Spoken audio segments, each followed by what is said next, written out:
Intento 1. No sé qué tal. Muy bien. Bueno, El tema es neuroanatomía.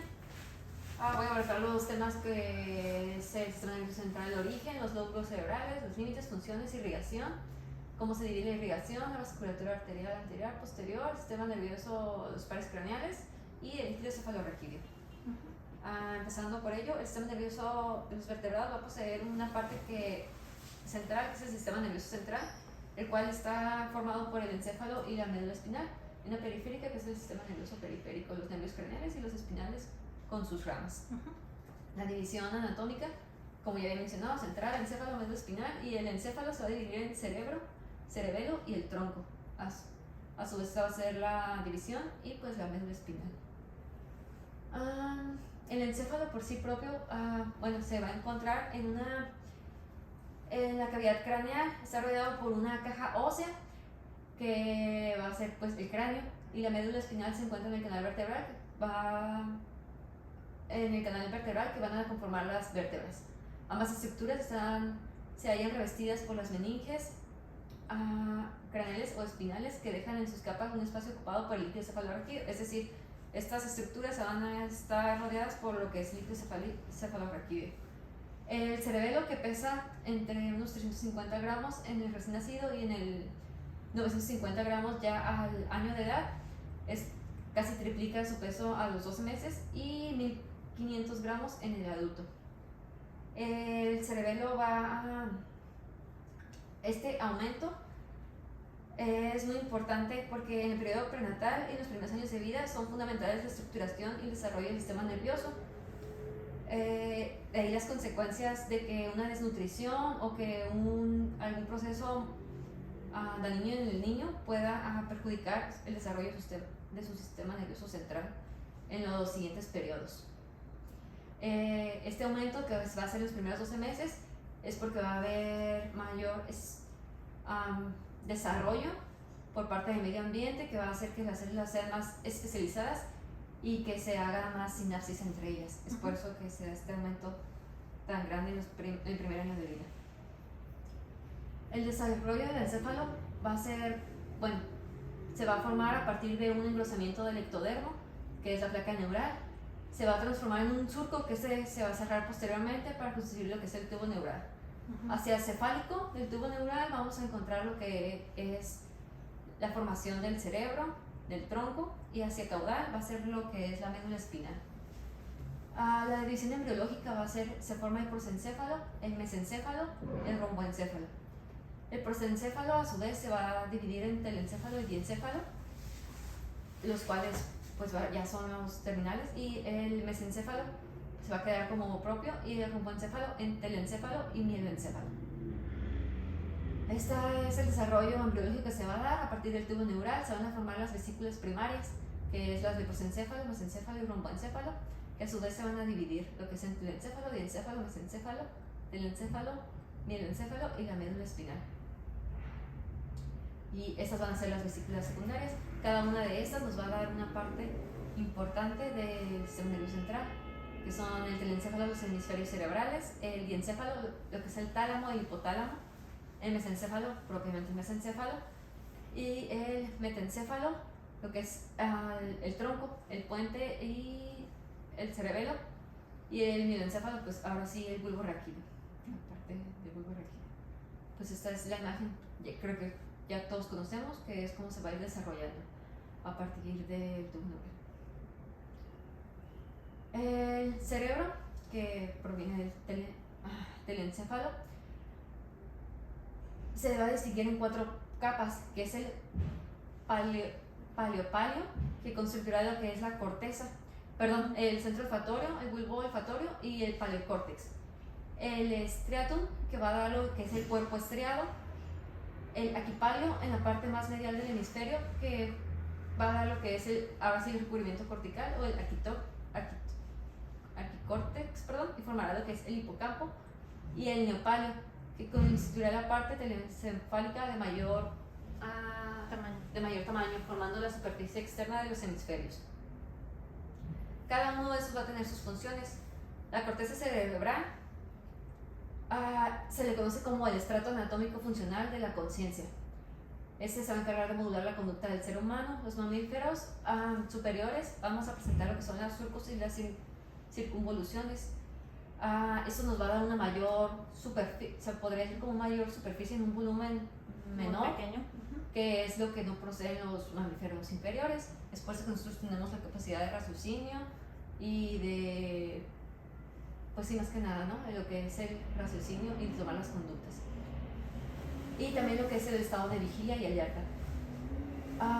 Esto va a ser modulado por las proyecciones de la formación reticular, activadora ascendente, localizada en la sustancia periacueductal y la porción cefálica del puente, también lo voy a mencionar más adelante, hacia los núcleos intralaminares del tálamo.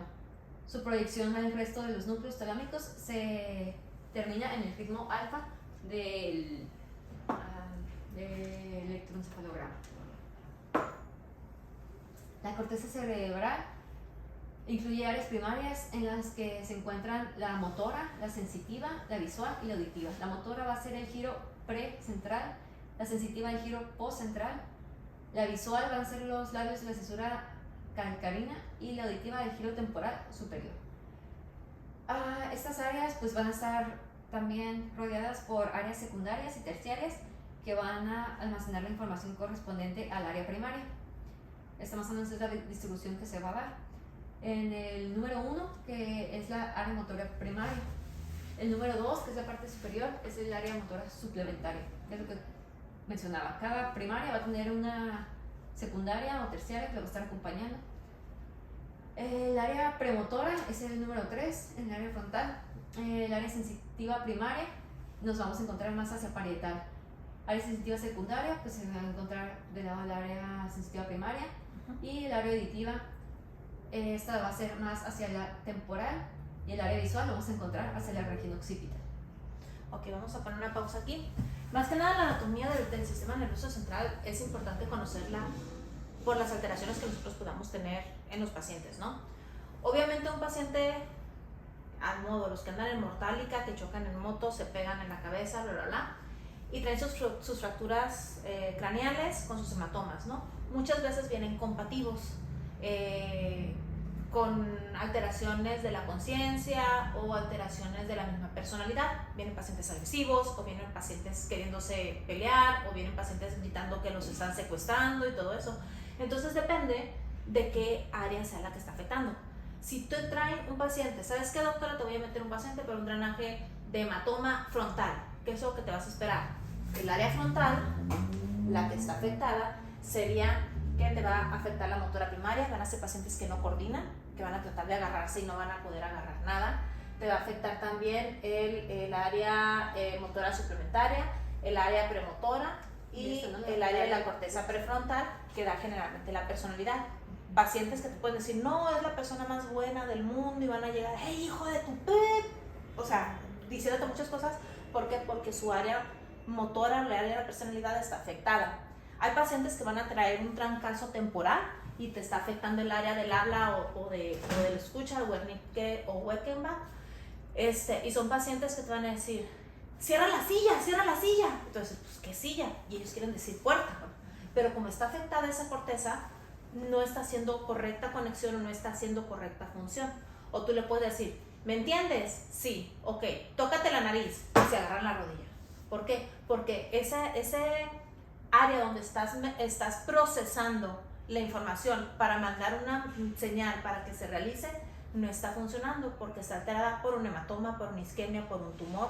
Pacientes que te van a decir, es que el paciente es así y desde que empezó con el tumor es otra persona completamente diferente. Se empezó a drogar, le empezó a pegar a la mamá, empezó a masturbarse mucho. ¿Por qué? Porque el área de la conciencia o de sensación correcto o incorrecto está alterada dependiendo en qué área va a estar el tumor.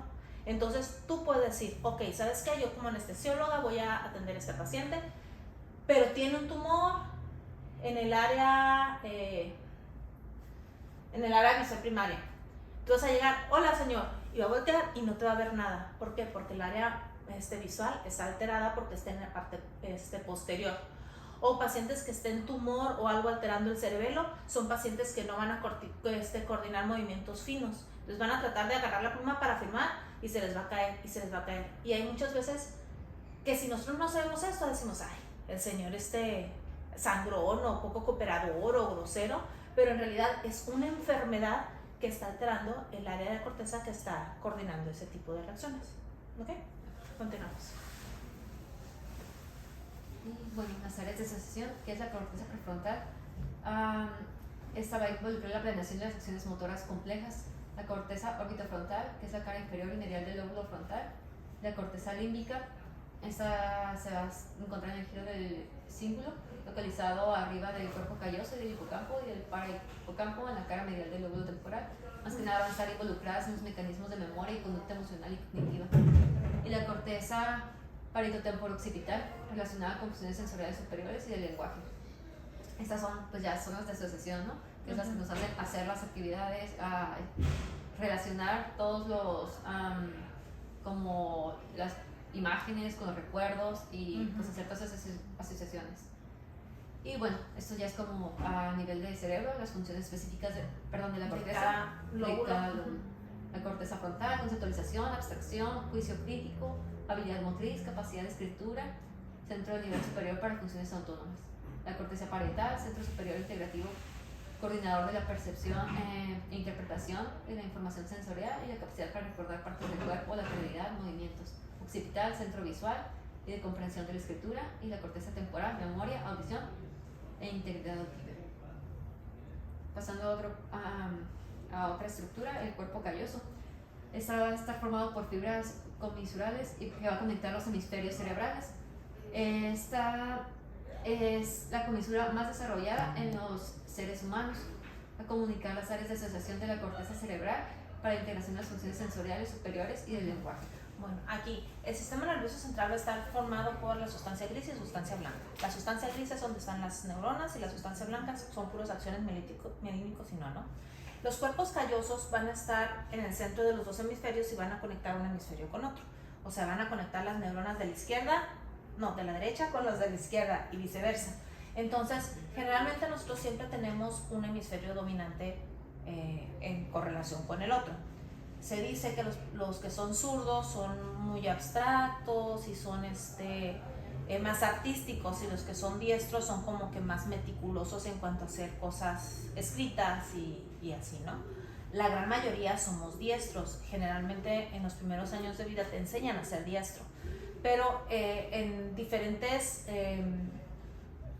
hemisferios en que nosotros manejemos, la comunicación va a estar dado por el cuerpo calloso. Si tenemos una lesión, un tumor, un balazo, una desviación por edema cerebral o por incluso hidrocefalia, los cuerpos callosos fallan y falla también la conexión de un hemisferio con el otro. Entonces vamos a tener alteraciones en cuanto a raciocinio complementario de los dos hemisferios. ¿Ok? Seguimos. El cuerpo estriado se va a encontrar formado por los núcleos encaudado y lenticular. El lenticular, a su vez, conformado por el putamen y el globo pálido. El núcleo caudado y putamen van a formar lo que es el neoestriado. El globo pálido constituye el paleoestriado, y estos núcleos se van a encontrar en las porciones profundas de los hemisferios cerebrales. El neoestriado, a su vez, va a recibir las aferencias de toda la corteza cerebral del tálamo, los núcleos intralaminares, la sustancia nigra y el núcleo amigdalino.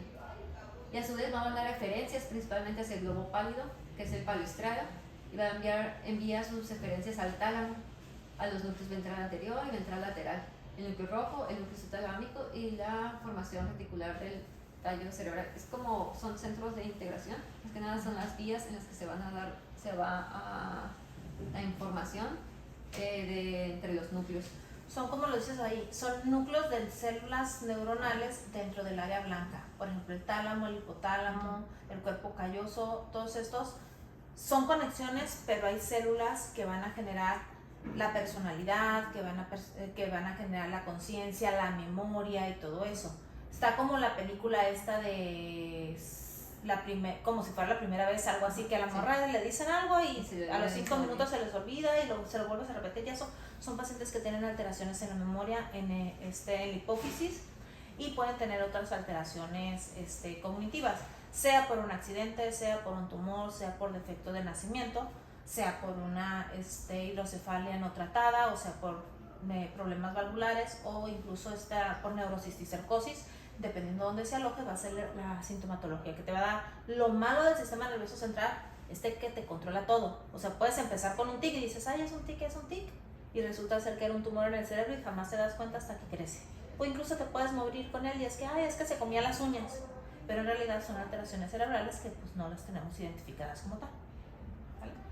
A este nivel nos ayuda a los que son más que nada los movimientos automáticos o estereotipados también, que es como el llanto, la risa, las reacciones, es como más que nada donde se integran a algún defecto a este nivel. Puede ser que no, ese tipo de emociones no se pueden tan desarrolladas.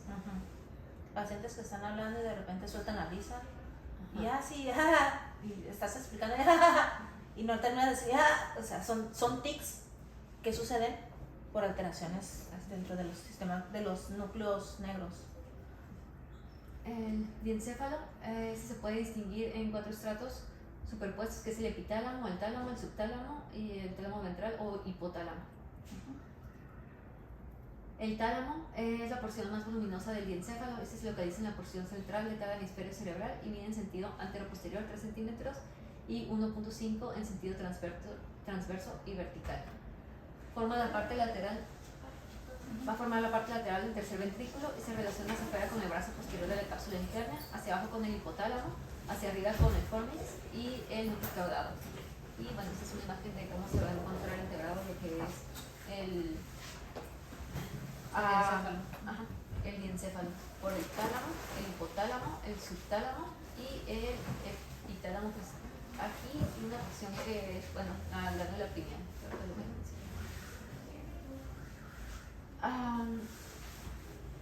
se describe que la información va a ser un relevo en el núcleo geniculado lateral, la vía auditiva va a ser un relevo en el núcleo geniculado medial, las vías de la termoalgesia, el tacto grueso, la vibración, el tacto fino, la presión, propiocepción y gusto en el núcleo ventral posterior del tálamo, y los núcleos ventral anterior y ventral lateral del tálamo van a establecer las sinapsis y las estructuras motoras, que es lo que habíamos mencionado, ¿no? Lo que el cuerpo estriado, cerebelo y área motora suplementaria y premotora del lóbulo frontal. Y pues esto es para la planeación de los movimientos voluntarios. Es decir, alguna interacción a este nivel, vamos a tener alteraciones: audición, termoalgesia, tacto, presión, propiocepción, gusto, realización de movimientos y también visual. Generalmente las neuronas en el sistema nervioso central, todas, excepción del olfatorio, del nervio olfatorio, tienen conexión con otra neurona. Por ejemplo, se genera la sustancia gris del cerebro, va y se conecta a los núcleos medulares, segundas neuronas periféricas para poder generar la acción. Se dice que el núcleo olfatorio está solamente justo sobre la nariz y está conectado directamente con sus dendritas terminales. Por eso cuando te desmayas, te ponen tantito alcohol, te despiertas rápido porque está conectado directamente al cerebro. O sea, son cosas que inconscientemente no puedes suprimirla. Puedes suprimir el oído, puedes suprimir la vista, puedes suprimir el tacto, puedes suprimir la analgesia, puedes suprimir muchas cosas porque suprimes conexiones neuronales. El olfato no, es una célula, del núcleo sale esa célula única y da generalmente pues a la nariz porque está muy cerca, pero imagínense que una neurona te aviente toda la fibra para mover el último dedo del pie. O sea, cualquier lesión ya te fregaste esa neurona. Entonces el cuerpo es tan vario que hace neuronas de relevos y estas neuronas van a ir generando los núcleos geniculados, los núcleos ventrales y los posteriores para poder tener otras opciones de vías para poder conectarlo pues, y hacer más rápido las sensaciones aferentes y eferentes, las respuestas aferentes y eferentes. El hipotálamo, a su vez, se le considera como el centro nervioso visceral por sus influencias tanto simpáticas como parasimpáticas en el control hormonal. En las porciones laterales del hipotálamo se localizan los núcleos laterales que van a formar el centro del hambre y la saciedad. Los núcleos de las porciones mediales se dividen en 3 regiones, que es la región quiásmica. Esta se va a localizar en los núcleos preópticos, paraventricular anterior, supraóptico y supraquiasmático. La región infundibular contiene los núcleos dorsomedial, ventromedial y arqueado, y la región mamilar, que abarca los núcleos posterior y mamilar. A la estimulación de las porciones anteriores del hipotálamo va a inducir respuestas reguladas por el parasimpático, es decir, bradicardia, reducción del volumen respiratorio, hipotensión arterial, aumento del peristaltismo. La estimulación de la región posterior va a inducir respuestas simpáticas, que es taquicardia, aumento del volumen respiratorio, hipertensión arterial y reducción del peristaltismo. El estímulo de los núcleos supraópticos va a estar relacionado con el equilibrio hídrico, porque se va a producir lo que es la hormona antidiurética, la cual pues se va a almacenar en la hipófisis, y el núcleo paraventricular van a elaborar lo que es la oxitocina, y este se va a almacenar en la neurohipófisis y va a provocar pues lo que sabemos, ¿no? Contracción del músculo uterino, las células de la mama y alveolares de la mama. Y el hipotálamo va a desempeñar una función importante en el mantenimiento y regulación de las hormonas que producen en la hipófisis por medio del sistema vascular hipotálamo hipofisiario. El hipotálamo va a producir a los factores de liberación e inhibidores de las hormonas gonadotróficas y adenocorticotróficas, tirotróficas y del crecimiento. Es decir, pues aquí es donde vemos las alteraciones, ¿no? Más que nada en los tumores. Sabemos que si hay una alteración a nivel del hipotálamo, muchas veces vamos a tener enfermedades o síndromes relacionados con esto. Y bueno, lo que ya he mencionado, ¿no? Que va a tener sus respuestas simpáticas y parasimpáticas también. El epitálamo se le conoce tiene una sección que es la glándula pineal, que es la epífisis, que es un cuerpo pequeño localizado entre los cuerpos avenulares, y pues más que nada se describe como una glándula endocrina que va a inhibir la producción de factores liberadores de hormonas gonadotróficas producidas por el hipotálamo. Esta inhibición se va a ceder a los 11 a 13 años, provocando así la liberación de las hormonas y el inicio de la pubertad. Es pues prácticamente lo más relevante que va a haber con esta glándula. Y el subtálamo pues va a tener su región subtalámica, tiene también la porción ventrolateral del tálamo y medial. Tienen, pues más que nada estos son los núcleos, ¿no? El núcleo subtalámico, los fibras que contienen el globo pálido con el tálamo y el núcleo subtalámico. Lo más relevante de esto es que se encuentra relacionada en la planeación de movimientos automáticos, estereotipados y complejos, que es pues como los que había mencionado anteriormente, que es la risa, el llanto, reacciones y los gestos.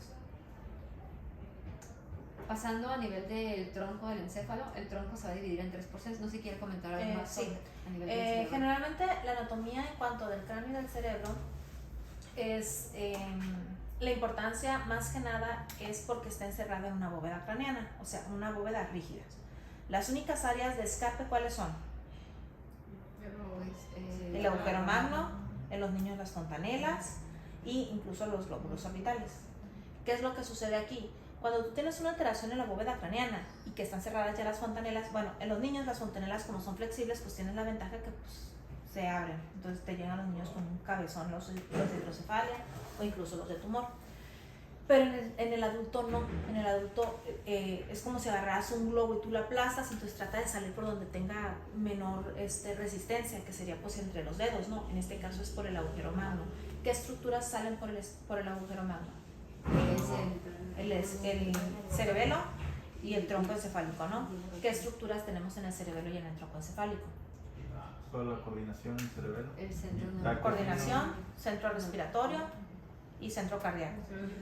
¿Qué es una triada? Bueno, ¿cuál es la triada que se ve cuando aumenta la presión endocraniana? Son 3 factores. La triada de Cushing, ¿cuál es? Hipotensión, bradicardia. Y la respiración Y del centro respiratorio. Entonces tú vas a ver un paciente bradicárdico, taquipneico y hipotenso. Entonces quiere decir que el paciente se está herniando. Es cuando ustedes dicen, ok, se está herniando. ¿Y qué es lo que continúan a hacer? Ver la pupila. ¿Por qué? Porque los nervios ópticos se están empezando a contraer también por el aumento de la presión en la bóveda craneana. Sea por golpe, sea por hemorragia, sea por tumor, generalmente es lo que ustedes deben valorar. Aquí generalmente les va a llegar el neuro, les va a decir, ¿sabes qué? Tengo que meter un paciente, trae aumento de la presión endocraniana, viene vomitando como si fuera el exorcista. ¿Y qué es lo primero que le checan? Las pupilas. Luego checan los signos vitales. No pueden prolongar mucho tiempo el proceso quirúrgico de ese paciente porque ese aumento de presión no va a esperar, no te va a decir, ok, al siguiente turno, no. tienes que darle una solución, que es lo que hacen, hacer una craniotomía. O sea, te dan un agujero más grande o menos lesivo para que pueda salir por ahí el cerebro. Pero ¿qué es lo que sucede? No puedes hacer una craniotomía en la extensión del cráneo, y ellos seleccionan generalmente parietal. ¿Por qué? Porque si te seleccionan una parte posterior, te friegas el área visual. Si te seleccionan un área frontal, te frontalizas, o sea, pierdes la personalidad, pierdes el área motora. Si te escogen uno temporal, pierdes el habla, pierdes la audición. Entonces, generalmente tratan de hacer el menor daño posible. Entonces, ¿cuál es Pues quitar las áreas, bueno, no quitarlas, lesionar más un poquito las áreas menos importantes en comparación con el resto de las áreas. Entonces, la importancia de lo que es la anatomía del área del cráneo, más que nada, es salvar las áreas importantes en cuanto a personalidad, en raciocinio. ¿Qué es lo que caracteriza al ser humano? El raciocinio. O sea, a mí no me interesa, por ejemplo, si Melissa es mi familiar, a mí no me interesa tenerla en la casa, pero que ella no pueda hablar, que ella no puede escuchar, que ella no sea ella misma, que ella no pueda reconocer a sus hijos, a sus hermanos, a sus papás. O sea, prefiero tenerla y a lo mejor que no pueda alimentarse ella sola, pero que pueda expresarse y que pueda ser ella. A mí, o sea, ¿para qué la voy a tener en mi casa si ella va a ser agresiva con todo el mundo y así? Pues entonces tratas de hacer el menos daño posible. Entonces es importante saber dónde está más o menos qué áreas de importancia en el cerebro, más que nada por eso, para saber qué lesiones vamos a tener y para tener precaución nosotros también. Si te dicen, ¿sabes qué? Es un paciente, en mi caso, me tocó en Obregón, un paciente que trabajaba de albañil.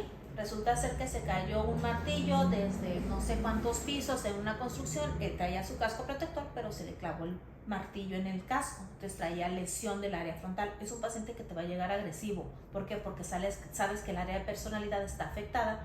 Entonces es un paciente que tú no te vas a quedar solo con él, ni puedes aventarte a decir, ay, sí, yo lo detengo en lo que ustedes lo pasan. No, o sea, siempre tienes que tener precaución en cuanto a eso, porque sabes que es un paciente que ya viene alterado en cuanto a ese tipo de situaciones, en cuanto al área que esté en lesión. ¿Sale, vale? Ok, ¿el tronco? Entonces se van más que nada por el parietal, por lo motor, ¿no? Es como... Ajá, generalmente el parietal es más que nada por el motor. Generalmente, si te acuerdas, el área motora, la motora fina es en el occipital y la motora gruesa es en el área frontal parietal, pero en el área superior parietal casi no hay áreas de motricidad. La ventaja es que de la sustancia gris del cerebro por las circunvoluciones, yo creo que utilizamos si acaso el 60 al 70% solamente. Entonces el otro 30% más que nada está descrito en el parietal, que no hay tanta implicación neuronal en cuanto a todas las demás funciones. O se pierde mínima capacidad, pero no toda completa, pues, o sea, pierdes motor fino. Ajá, exactamente, áreas secundarias que las primarias pueden suplir. Eso sí no sabía sobre... La semana pasada metimos una válvula de un paciente que tenía la triada de Hashik-Ams, que era pérdida de control de esfínteres, alteración cognitiva y alteración en la marcha. Y lo metieron en la válvula, pero era una hidrocefalia normotensa, ¿no? O sea, no tenía cambios hemodinámicos. Y eso es por tumor, porque no me acuerdo, o sea, sé que entró por la válvula. Pero ¿por qué crees que es normotensiva? ¿Cómo se regula la presión endocraniana? Pues sangre y la parénquima. La presión endocraniana va a ser una relación entre el flujo sanguíneo cerebral y la material compuesta en el cerebro. Si tú aumentas el líquido cefalorraquídeo, el cerebro disminuye el flujo sanguíneo cerebral para no mantener una presión tan alta. ¿Qué es lo que sucede en los pacientes con hidrocefalia? Es tanto el líquido cefalorraquídeo que hay que va a comprimir los tejidos periféricos, pero no puedes abolir completamente el flujo sanguíneo cerebral. Entonces mantienes el flujo sanguíneo cerebral, pero sigue saliendo líquido cefalorraquídeo, entonces sigue aumentando la presión endocraniana y estás disminuyendo la presión en el tejido periférico, que es la sustancia gris. ¿Qué es lo que sucede con los pacientes con Parkinson? Disminuye tanto el tejido gris y parénquima cerebral que los ventrículos crecen, pero no necesariamente por hidrocefalia, porque no está aumentando la presión ni se está comprimiendo el tejido, sino que el tejido gris y Atrofia. sustancia blanca se están degenerando. Entonces por eso tienen alteración del movimiento, tienen el movimiento en rueda dentada, tienen el tic nervioso, tienden a tener problemas de personalidad, incluso de amnesia, porque se están perdiendo neuronas funcionales que están conectando un núcleo con otro, pues. Entonces no procesan bien porque se está degenerando ese tejido neuronal. ¿Okay? Ok, a nivel del tronco, pues tenemos la división que ya sabemos, que es el bulbo raquídeo, el puente y el mesencéfalo. Las conexiones, bueno, delimitaciones que va a tener anatómicamente va a ser la cara ventral, va a ser el tallo cerebral, va a descansar sobre el proceso basilar del occipital o el pubis. La cara dorsal se va a relacionar con el cuerpo del ventrículo y del cerebelo. Y el cerebelo, su extremo cefálico se va a continuar con el diencéfalo, el tálamo, hipotálamo, y el extremo caudal con la médula espinal, atravesando el agujero magno o occipital, en esta región. Aquí voy a mencionar nada más pues los pares craneales de dónde se forman. Sabemos que pues, se van a formar a nivel del tronco. En la cara ventral del mesencéfalo va a surgir lo que es el oculomotor. El nervio trigémino se va a hacer aparente en la cara lateral del puente, en la unión de los pies del puente y el pedúnculo del cerebeloso medio. Acá está el trigémino, lo vamos a ver a este nivel. Y en el surco medulopontino o bulbo protuberancial va a emerger medial a lateral el nervio abducens, el nervio facial, junto con el nervio vestibulococlear. En la cara ventral de la médula se va a encontrar a nivel del surco preolivar, que es a este nivel. Van a emerger el glosofaringio, el vago y el espinal o accesorio, y a nivel del surco preolivar emerge el hipogloso. Perdón, el retroolivar van a emerger estos tres y el preolivar va a dar el hipogloso. Y el único que se conoce que va a emerger en la parte posterior va a ser el troclear, que es este, nada más se ve en la imagen, pero es el único que se conoce que va a emerger en la parte posterior. Y bueno, nada más de los pares craneales, el primero, que es el tracto el olfatorio, es el que se conoce que el núcleo no va a estar en el puente, sino que se va a encontrar a nivel de pues ahora sí que el tracto olfatorio, que se encuentra más hacia anterior, es fuera de, como mencionó la doctora, se encuentra pues ahora sí que sobre la nariz, sus fibras. Y esta es la imagen de pues igual, cómo van a emerger todos, ¿no? En el interior del tallo cerebral se van a localizar los tractos ascendentes y descendentes de la médula espinal y los núcleos de los nervios craneales del tercero al séptimo, y la formación reticular y los núcleos motores de las vías extrapiramidales. En lo que se refiere a los núcleos craneales, a este nivel del mesencéfalo se van a localizar el núcleo principal del oculomotor, porque en la imagen donde me mostré es de donde emergen, pero los núcleos se van a encontrar dentro de. Y el núcleo del oculomotor, que va a inervar los músculos extraoculares, los rectos superiores, inferiores y medial, el oblicuo inferior y el elevador del párpado superior. El núcleo accesorio del oculomotor, que va a proporcionar la inervación parasimpática de los músculos constrictores de la pupila y ciliar, y va a ser importante los reflejos pupilares, fotomotores y de la acomodación. El núcleo troclear, que va a inervar el oblicuo superior del ojo y se localiza a nivel del colículo inferior del mesencéfalo. Y el núcleo mesencefálico del trigémino, que el trigémino pues va a tener varios núcleos que van a hacer que se forme este nervio, y va a recibir la formación propioceptiva de la articulación temporomandibular y los músculos de la masticación, e integra el reflejo mandibular. El núcleo motor del trigémino va a inervar los músculos de la masticación, el músculo de martillo y el vientre anterior del digástrico y el miloideo. El núcleo motor del facial va a inervar los músculos de la expresión facial, músculo del estribo, estiloideo y el vientre posterior del digástrico. El abducens va a inervar el recto lateral del ojo. El núcleo lagrimal, pues a la inervación parasimpática de la glándula lagrimal. Los núcleos salivares superior e inferior le van a dar inervación parasimpática de las glándulas salivales por medio del nervio facial y el glosofaringio. Y el núcleo sensitivo principal del trigémino va a recibir la sensación de tacto y presión de la cabeza.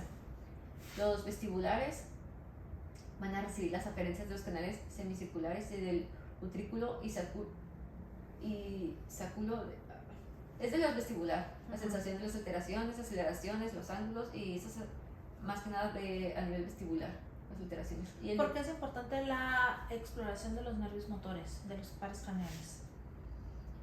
Para saber a qué nivel se encuentran las alteraciones. Porque hay inversión.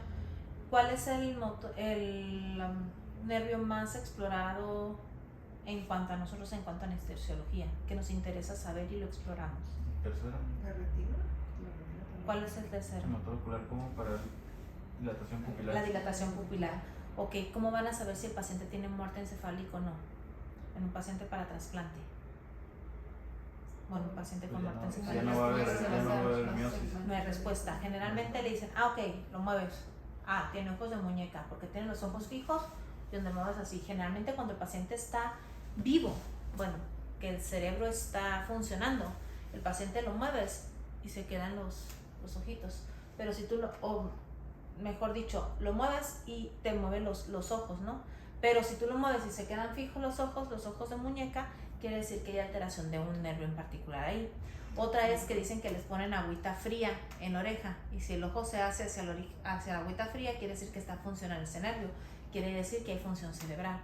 Otro es que agarran una gasita y le tocas la córnea y si el paciente cierra el ojo, quiere decir que hay función cerebral.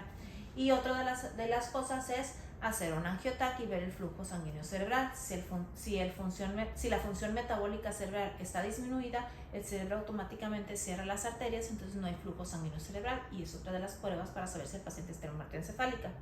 Entonces generalmente nosotros decimos, es un paciente que viene con hipertensión endocriniana, ok, le checa las pupilas y está una midriática y otra es amiótica, quiere decir que hay anisocoria, quiere decir que hay muerte cerebral, entonces, bueno, que hay herniación.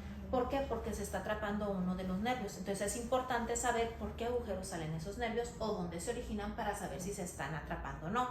Generalmente si se fijaron, dale para atrás a la imagen del nacimiento de los nervios, ahí.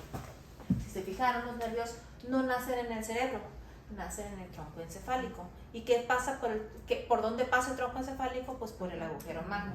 Entonces, las primeras sensaciones de al aumentar la presión endocrinal es que el cerebro se va a hacer para abajo y va a atrapar los agujeros, las estructuras que están en el agujero magno, que generalmente es el cerebelo y el tronco encefálico. Y lamentablemente o afortunadamente, las estructuras que son importantes, más importantes en el tronco encefálico son los pares craneales y son los que nos van a dar un aviso de que el paciente está empezando a herniarse. ¿Por qué? Porque tenemos una fácil exploración de estos y son exploraciones específicas de dichos nervios que tenemos ahí. Siguiente. Bueno, a nivel de la médula se va a encontrar el núcleo del hipogloso, que va a inervar los músculos de la lengua, el gineroideo y los músculos infraoideos, el núcleo del tracto solitario. Este tiene la porción cefálica y una caudal. La cefálica va a recibir información del gusto por medio de los nervios facial, glosofaringio y vago, y la porción caudal va a recibir la sensación visceral que generan las vísceras del tórax, el abdomen, hasta el colon transverso. Y el núcleo del tracto espinal del trigémino, que se extiende a la médula espinal cervical y recibe la sensibilidad de dolor y temperatura de la cabeza. Aquí también vamos a tener lo que a nivel de la médula oblongata, o lo que es la formación reticular, que se va a encontrar constituida por núcleos de dispersos y haces de fibras, se extiende a todo lo largo del tallo y se proyecta en sentido cefálico hacia el diencéfalo y en sentido caudal hacia la médula espinal. Los núcleos reticulares se van a dividir en estos cuatro, que son los cerebrales, los núcleos del RAFE, los núcleos reticulares laterales y los núcleos reticulares centrales. Es importante la formación reticular más que nada porque es los que nos va a dar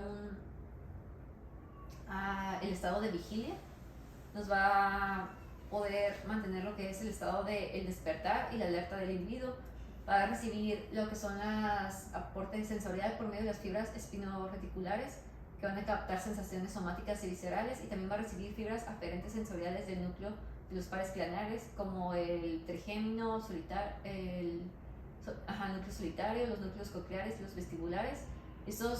Y los estímulos van a recibir todos estos, y los estímulos dolorosos somáticos o viscerales, las temperaturas extremas extremas o los estímulos auditivos son capaces de despertar y mantener alerta al individuo.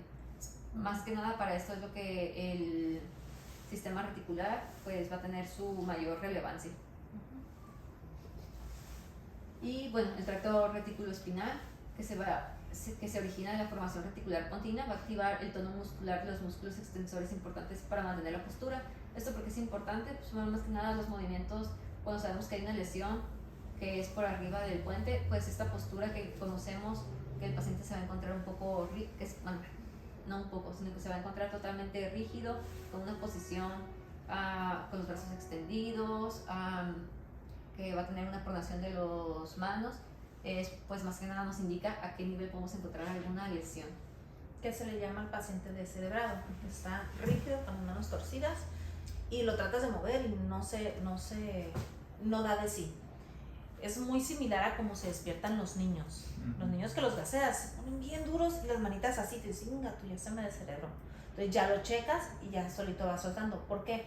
Porque la área reticular está abolida por los halogenados. Los halogenados es el área donde generalmente tienden, por lo menos en los niños, tienden a hacer acción. Entonces los niños se despiertan y eso es lo que hacen y las pupilas se les ponen bien midriáticas. Algunos adultos, no todos, también tienden a tener ese despertar, que se ponen rígidos o te contraen los músculos y por más que tratas de mandarlo hasta que eliminan completamente el halogenado, ya sueltan, ya empiezan a reaccionar y todo eso, pero generalmente se ponen bien rígidos y es por eso, por el tipo de halogenado que está alterando en el área reticular. Bueno, también el área reticular en la porción medial del puente y va a tener lo que es se encuentra lo que es el centro neumotáxico, la unión mediopontina, el centro amnésico y en la formación reticular dorsal, el inspiratoria y la ventral expiratoria, que va a generar lo que es el ritmo autónomo respiratorio a través de las fibras reticuloespinales. Pues eso es como lo más que nada importante, ¿no? Que va a tener las alteraciones a nivel respiratorio. Y también va a tener soporte hacia la función cardíaca, que es la estimulación de los núcleos reticulares centrales y gigantocelulares de la médula oblongada, produce un efecto depresor del sistema circulatorio, que es la bradicardia, hipotensión, y la estimulación reticular parvicelular de la médula oblongada produce los efectos opuestos, que es la taquicardia y la hipertensión. Y los núcleos del RAP van a producir grandes cantidades de serotonina y por medio de fibras reticulares son capaces de bloquear la entrada de estímulos dolorosos a las astas posteriores de la médula espinal. En el tronco, pues esto es más que nada, ¿no? Como lo de que se va a encargar cada uno de ellos. El mesencéfalo, los movimientos motores, propagación de impulsos, patrones de reflejos posturales, reflejos auditivos, corrección refleja, control de la visión, origen de los pares craneales, el tercero y del cuarto. La protuberancia, pues bueno, los pares craneales que ya mencionamos y el bulbo igual. Lo más importante, el centro cardíaco, vasomotor y respiratorio, centro de tos, hipo y dilución y participa en el sistema reticular. Y bueno, voy a avanzar a lo que es la vasculatura arterial. En la vasculatura arterial, pues lo más importante es conocer ahora sí cómo se encuentra irrigado el cerebro, de dónde viene el aporte. También pues es importante saber que el 18% del volumen total de la sangre se va a encontrar estar en lo que es el cerebro, y el cese de la irrigación el aporte sanguíneo a los 15 segundos se puede tener una pérdida de conciencia, y el daño va a ser irreparable cuando es un lapso que por unos 5 minutos ya tenemos un daño irreparable del tejido cerebral. La irrigación arterial, pues ahora sí que la estructura fundamental es el polígono de Willis, que va a estar alimentado por un par de arterias carótidas internas y la arteria basilar. Tenemos las carótidas internas, que son las arterias principales fuentes de aporte de irrigación hacia el cerebro. Por el polígono de Willis, que es lo que es la base, es la estructura vascular que está sentada en la base del cráneo. Es que los pacientes que tienen placas ateromatosas en las carótidas de más del 80% pueden sobrevivir. ¿Por qué? Si tú tienes una placa en una de las carótidas, la otra es capaz de solventar el flujo sanguíneo del resto del cerebro. Obviamente que es mucho más peligroso porque si de casualidad se duerme sobre la parte donde ocluye la carótida que está buena, pues va a amanecer bien jodido. Entonces, generalmente en los pacientes que van a meter a endarterectomías, creo que no las hacen, pero cuando van a meter un paciente para endarterectomía, hay ciertos requisitos que tienes que mantener de manera anestésica. Una es que la presión arterial media que esté arriba de 100. ¿Por qué? Porque con una sola carótida tienes que mantener el flujo de todo el cerebro.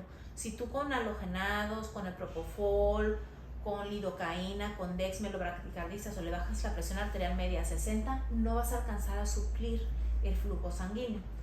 Entonces tienes que mantener la presión arterial arriba de 100. Una vez que ellos ya despinzan la carótida la carótida que van a operar, tienen que pinzarla para poder abrirla y sacar la placa de ateroma. Una vez que ellos ya despinzan, la presión arterial media se la tienes que bajar de entre 60 a 90. ¿Por qué? Porque si tú tienes un paciente hipertenso y tienes una carótida que está suturada, pues va a botar los puntos, va a sangrar, y si le cortas la carótida, pues en 5 minutos se te va a ir el paciente porque tiene un flujo mayor. Ahora, lo otro es en los pacientes en posición en silla de playa. ¿Qué cirugías hacen con posición de silla de playa? Hombro, clavícula, fosa posterior. Entonces los pacientes que son en silla de playa, generalmente los viejitos, tienen una mala regulación del flujo sanguíneo. Y hay viejitos que tú metes y no sabes si tienen placas ateromatosas en las carótidas porque no se les hace el estudio y no las exploramos intencionadamente en cuanto a eso. Entonces son señores que tú los duermes, se hipotensan por el anestésico inhalado o endovenoso y los sientas. Y como están dormidos, ellos no te están reflejando un bajo de flujo porque no te están hablando. Si tú lo tuvieras despierto, el paciente te pudiera decir, ¿sabes qué? Me estoy acordando que la silla está abierta.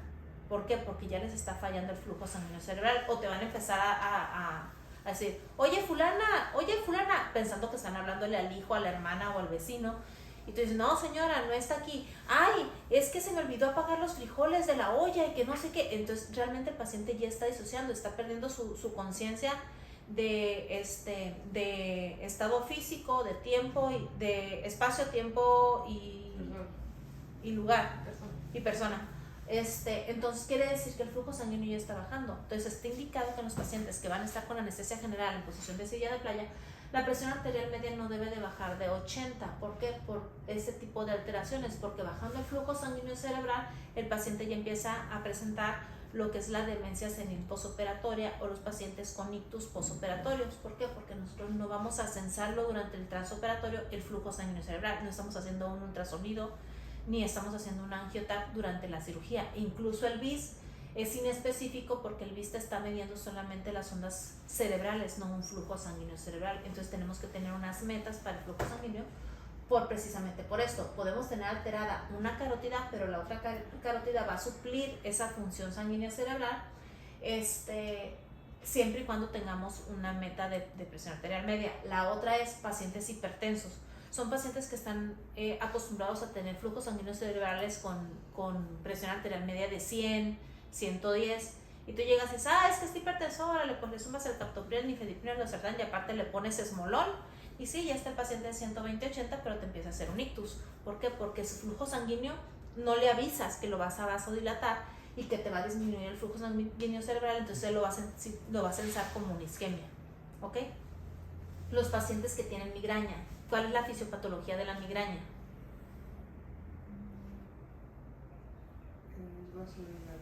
Es vasodilatación cerebral, por eso sienten un aura. ¿Qué es el aura? Es que ellos están aumentando su presión endocraniana. Entonces, al aumentar la presión endocraniana les da un dolor intenso. ¿En qué parte es el dolor intenso de la migraña? ¿En qué parte de la cabeza? ¿Dónde les duele? Frontal. ¿Y de la cefaleopospunción? Es occipital. ¿Por qué? Porque el dolor occipital es por falta de líquido cefalorraquídeo. Se está herniando el cerebro. Entonces, el dolor de la cefaleopospunción es por falta de presión endocraniana y el cerebro, las estructuras que normalmente están flotando en el líquido cefalorraquídeo se están atrapando o están chocando con el cráneo, por eso les duele. Por eso acostados no les duele, porque hay liberación de esas estructuras. En la migraña no, en la migraña hay vasodilatación cerebral, duele la cabeza frontal. Entonces, ¿qué es lo que hacen los pacientes? Toman cafeína, ¿Por qué? Porque la cafeína causa vasoconstricción. Apaguen las luces, ¿por qué? Porque la oscuridad, bueno, la luz o el sol te causa vasodilatación o hiperventilan. ¿Por qué? Porque la disminución del CO2 causa vasoconstricción. Cuando les duele la cabeza, hagan eso, hiperventilen y se les va a quitar así el dolor. ¿Por qué? Porque causas una vasoconstricción cerebral. Entonces, ¿qué sucede con los pacientes que ustedes están ventilando y los hiperventilan y les bajan a 20 el CO2? Le están causando una vasodilatación y el paciente despierta bien locochón. ¿Y qué pasa con los pacientes que acumulan mucho CO2 y lo traen en 60?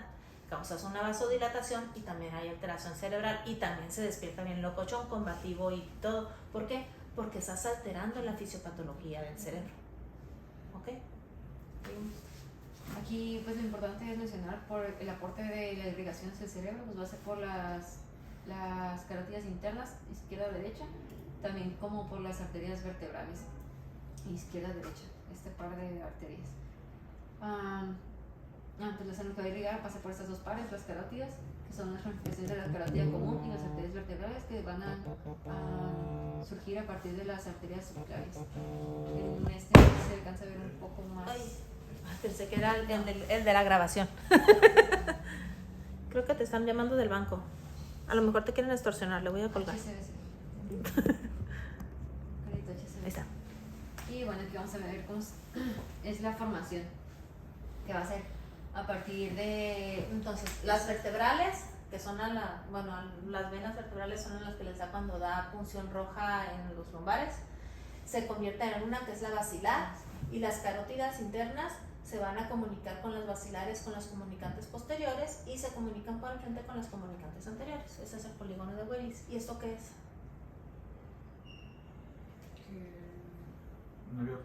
Eso es el quiasma óptico, y de aquí salen los dos nervios ópticos. El quiasma óptico está ubicado en el centro del polígono de Willis. ¿Seguimos?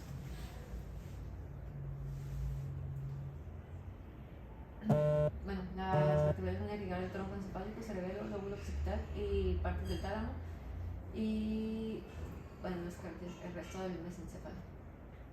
Las carótidas, después de pasar por el agujero magno en la base del cráneo, las arterias vertebrales se conjuntan en un solo vaso lineal medial, que es la arteria basilar, que viene siendo a esta altura, y esta arteria finaliza en la cisterna interpeduncular y se bifurca, convirtiéndose en izquierda y derecha. Y hay varios pares de arterias que van a sumergir de estas, que son las arterias cerulosas posteriores posterior inferior y antero inferior, y las arterias cerulosas superiores, y ramificaciones más pequeñas como las arterias pontinas y las auditivas internas, que van a ser a esta altura. Este es el que más que nada nos describe cómo va a entrar la carótida, que va a ser a ir de manera cefálica, luego va a ser una curvatura hacia adelante y dentro del seno cavernoso, hacia arriba y atrás, hacia la dura madre, va a formar el sifón carótido. Ok, bueno, el punto es que esta es la porción cavernosa, va a ir hacia una curvatura hacia adelante, posteriormente va a rodear en esta área lo que es se me fue el nombre. Imagínenselo así. Está el cráneo, aquí está el agujero magno, entonces pues la carótida no se puede ir para atrás porque está el lóbulo posterior, entonces va hacia adelante, ¿no? Entra la porción cavernosa, que es la parte petrosa del cráneo, que está petrosa y porosa para que el cráneo no pese más de lo que ya pesa. De aquí va a dar las arterias principales para irrigar lo que son el tentorial marginal, tentorial basilar. Esta se va a dar la irrigación de la hipófisis, y esta se va a comunicar hacia las anteriores para formar el polígono de Willis y las posteriores para formar el polígono de Willis. Entonces generalmente son dos arterias carótidas internas que se van a conectar hacia adelante y hacia atrás con la arteria basilar, y así da el pentágono del polígono de Willis. Y bueno, el drenaje venoso va a ser principalmente, incluye las venas del cerebro propiamente dicho, los senos venosos y las venas meningiales de la dura madre. Y bueno, el interior del cerebro va a drenar hacia la gran vena cerebral o la vena de Galeno, que es la central. Esta se va a incurvar sobre el cuerpo calloso y las venas cerebrales internas se vacían hacia esta vena, como también lo hacen las venas basales. El drenaje venoso de la base del cráneo también se vacía en la vena cerebral media profunda que corre dentro de la cesura de Silvio y después pasa al seno cavernoso. El drenaje venoso va a ser más que nada se va a vaciar hacia la vena o seno más cercano que va a tener de gran tamaño. De ahí a la confluencia de los senos y por último hacia la vena yugular interna. Al final todos los senos se drenan hacia las venas yugulares internas, que es pues lo más significativo. Y este es el drenaje que va a ser a nivel interno del cerebro interno y ya posteriormente van a ser lo de los senos, el seno sagital superior, el seno sagital superior y el seno sagital inferior. Generalmente el plexo venoso es el que va pegado al cráneo, ¿no? Y cuando hay hematomas por golpes en el cráneo, generalmente son venosos. Por eso no aumentan los hematomas tan rápidamente, porque no son arteriales. Y cuando los neuros abren, pues nomás cauterizan porque son venas, o sea, tienen flujo por otros lados. Y si se fijan el tipo de coágulo que hay en los hematomas subdurales o en los hematomas cerebrales, es rojo chocolatado. ¿Por qué? Porque son venosos, esos sangrados no son arteriales.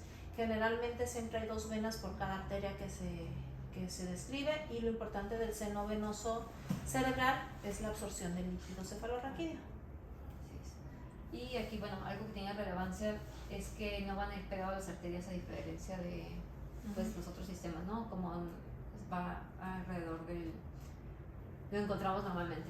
Y bueno, estos senos venosos se consideran los más importantes: el seno sagital superior, la estructura que va a ir, ¿no? Es el más grande, que va entre la dos del cerebro y la parte interna de la bóveda del cráneo, como mencionó la doctora, va a ir pegado al cráneo.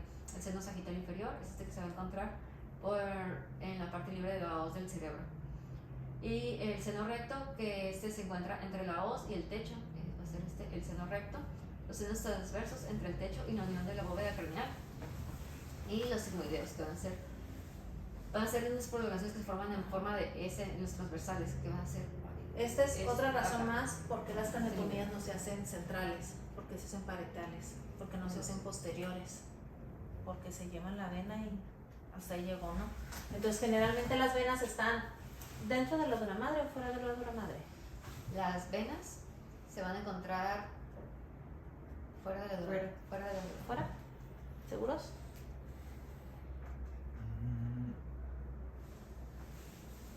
Hay en los dos. Hay extradurales y hay infradurales. Generalmente si tú te estás refiriendo a los senos venosos profundos o a los superficiales. Generalmente cuando hay los hematomas subdurales, quiere decir que son los que están dentro de la dura madre. Cuando son hematomas peridurales o supradurales o subgaleales, quiere decir que son las venas que están pegaditas al cráneo. Entonces en cuanto quitan el cráneo, ves tú el hematoma y ves la dura madre abolida hacia abajo, la telita blanca. ¿Por qué? Porque está sangrando la vena que está subgaleal. Entonces hay plexos superficiales y hay plexos profundos. Bueno, la médula espinal y los nervios raquídeos. La médula espinal se va por medio del canal vertebral, rodeada por el líquido cefalorraquídeo. Va a poseer 2 engrosamientos fusiformes, uno cervical y otro a nivel lumbar, que son estos engrosamientos que vamos a encontrar. El cervical va a ser a nivel del plexo braquial, y mientras que el lumbar va a ser a nivel del plexo lumbrosacro. Y en su extremo inferior se va a adelgazar para formar lo que es el cono medular y termina en un filamento delgado, ¿no? De caballo, ¿no? En la superficie anterior se halla la fisura mediana anterior y en la posterior un surco mediano posterior, que van a marcar los límites entre las dos mitades, que van a ser mitades simétricas. Las fibras nerviosas sensitivas van a entrar acá en médula, en la porción dorsolateral, que es la raíz dorsal, como lo conocemos, y las motoras van a salir ventrolateral, que son las raíces ventrales. Y las raíces, tanto dorsales como ventrales, se fusionan dando los lugares a los nervios espinales o raquídeos, y los ganglios espinales se intercalan en las raíces posteriores. Voy a hablar pues ya nada más por último del líquido cefalorraquídeo, que es pues también de las parte más importante de la anatomía, que este se va a ser el 10% del volumen intracraneal. El volumen varía con la edad. En los lactantes va a ser de 50 a 70 mililitros, mientras que en el adulto va a variar de 5 a 270 mililitros en el adulto. Las porciones del líquido cefalorraquídeo se va a encontrar pues el 25% en el sistema ventricular, en el canal espinal el 20 al 50%, en el espacio subaracnoideo el 25 al 55%. Esa es más o menos una ilustración de cómo son los espacios que van a contener el líquido cefalorraquídeo, que es a este nivel. Sabemos que se va a formar en los plexos coroideos, en los ventrículos, y de ahí va a pasar por el acueducto de Silvio, va a pasar se va a ir hacia caudal. En esta imagen se ve un poquito mejor, se va a ir hacia caudal a rodear lo que es la médula espinal.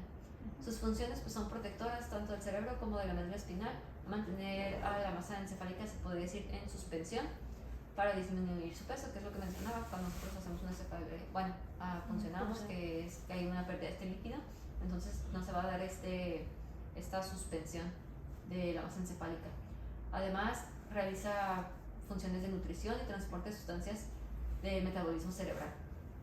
La circulación va a ser de los ventrículos laterales, en los plexos coroideos por los ventrículos laterales, hacia el tercer ventrículo y hacia el cuarto ventrículo, y ya de aquí va a pasar lo que es hacia la médula espinal. Esta es la circulación que va a tener, pues desde otro ángulo, ¿no? Igual vamos a formar a nivel central los ventrículos laterales, tercer ventrículo, cuarto ventrículo, y va a pasar por lo que es el acueducto de Silvio. Y se va a venir a la circulación, y va a pasar por esto también, que es el espacio subaracnoideo. Y la producción, la tasa de formación de líquido cefalorraquídeo es de 0.35 a 0.40 mililitros por minuto y equivale de 20 mililitros por hora o 500 a 600 mililitros por día. Y más o menos se va a reponer, todo el líquido cefalorraquídeo se va a estar reponiendo aproximadamente unas 4 veces al día, y su recambio total va a ocurrir de 4 a 5 horas. Los plexos coroideos pueden producir líquido cefalorraquídeo en una tasa de 0.21 mililitros por minuto por gramo de tejido, lo que es pues el epitelio secretor, que va a tener mayor producción de pues cualquier otro epitelio secretor que tengamos. Y la secreción de líquidos cefalorraquídeos varía de forma circadiana, es decir, pues ya sabemos, ¿no? Tiene un ciclo también. Y la reabsorción va a ser principalmente por los senos venosos, como había comentado la doctora, las vellosidades aracnoideas. Su tasa máxima de reabsorción es de 0.1 mililitros por minuto a nivel del canal espinal, y la reabsorción puede ocurrir de 0.11 a 0.23 mililitros por minuto. Va a aumentar con el ejercicio, y el líquido cefalorraquídeo también puede reabsorberse en los plexos coroideos, aproximadamente el 25% a nivel espinal. Y bueno, también el líquido cefalorraquídeo va a poder aumentar en caso de papilomas que existieran en los plexos coroideos, que son las variaciones que nos pueden causar aumento de estos, y en casos de alcalosis metabólica o respiratoria. Son alteraciones que nos van a dar a aumento de y va a ser por una reabsorción de manera pasiva por los senos venosos. El líquido cefalorraquídeo es con lo que tenemos un poquito más de interacción nosotros en el día a día, ¿no? Entonces, el líquido cefalorraquídeo se va a producir de medio mililitro por minuto aproximadamente. Si nosotros hacemos una punción lumbar, te va a dar una cefalea postpunción, generalmente por esto, porque se está perdiendo más líquido del que se está produciendo. Sin embargo, hay factores que van a aumentar la producción y hay factores que van a disminuir la producción. Permíteme tantito. Bueno. Mande. ¿Vas a llegar? Sí, estoy en la clase. Ahí voy. Ok. Ya 5 minutos. Muy bien. Sale. Bueno, además, entonces, perdón. Entonces el líquido cefalorraquídeo va a aumentar su producción si el paciente está bien hidratado Y si el paciente está generalmente pues en reposo. ¿Por qué? Porque la deshidratación va a disminuir la producción de líquido raquídeo. Hay medicamentos que disminuyen y hay medicamentos que aumentan la producción. Si tú le das diuréticos de asa o diuréticos osmóticos al paciente, va a haber una menos producción de líquido cefalorraquídeo. Si tú le das generalmente la ergotamina con cafeína, es un analgésico que va a causar vasoconstricción, disminuye la presión endocraniana y disminuye la sensación de dolor de cabeza por la cefalea posfunción, pero siempre y cuando le estés brindando buena administración de líquidos a los pacientes. Si tú generas una cefalea posfunción, generalmente te dicen que si hidratas bien al paciente y le pones analgésicos, el paciente no tiene por qué presentarte una cefalea posfunción, disminuye el riesgo. Si le pones un parche hídrico que sea con solución fisiológica o con solución Harvan, disminuye aproximadamente un 30% la probabilidad de generar una cefalea posfunción. Si tú pones un parche coloidal, disminuyes un 50 a un 60%, pero si le pones un parche hemático, disminuyes de un 90 a un 100% la presencia de una cefalea posfunción. ¿Por qué? Porque hace más serio un parche hemático porque coagula, en diferencia de un parche hídrico que se reabsorbe. Lo malo del parche hemático es que si ya lo puncionaste una vez, probablemente la segunda vez que lo vayas a puncionar, lo vayas a picar, lo vuelvas a puncionar.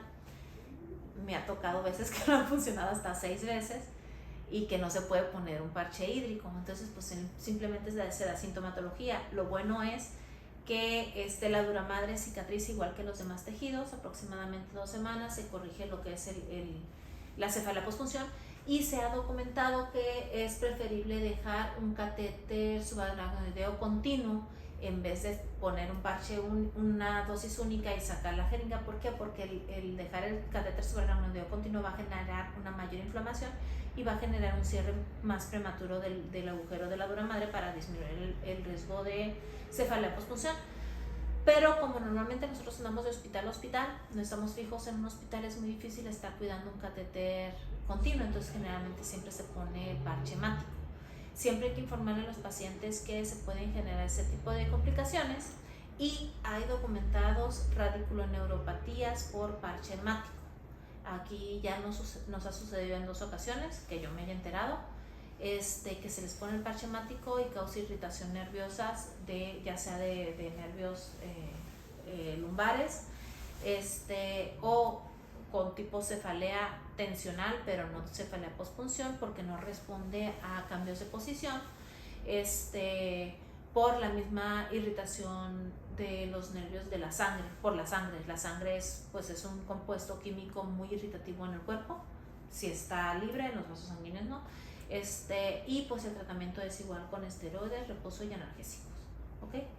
Hay que tratar de hacer las diapositivas menos cargadas, de 5 a 6 renglones por diapositiva. Hay que tratar de explicar la mayoría de las cosas con imágenes para hacerlo menos tedioso. Generalmente pues vamos a estar de posguardia, cansados o divagando con hambre, lo que sea. Entonces es mucho más fácil que te distraigas viendo solamente letras y párrafos y renglones, a que te lo estén explicando dinámicamente, que estés preguntando, que estés viendo en imágenes y que te estén explicando todo eso. En cuanto a los manejos anestésicos, es más fácil, se nos va generalmente a hacer más fácil porque tenemos más interacción con eso y lo podemos hacer más dinámico. Pero en cuanto a información, que sean de 5 o 6 renglones por diapositiva, que sean las imágenes, y hay que poner la fuente abajo con letras chiquitas para, en caso de dudas, poder nutrirnos un poquito más con las cosas de donde se basaron. ¿Dudas? ¿Preguntas? ¿Comentarios? Ok. Se va a mandarle entonces la grabación por correo, espero. Y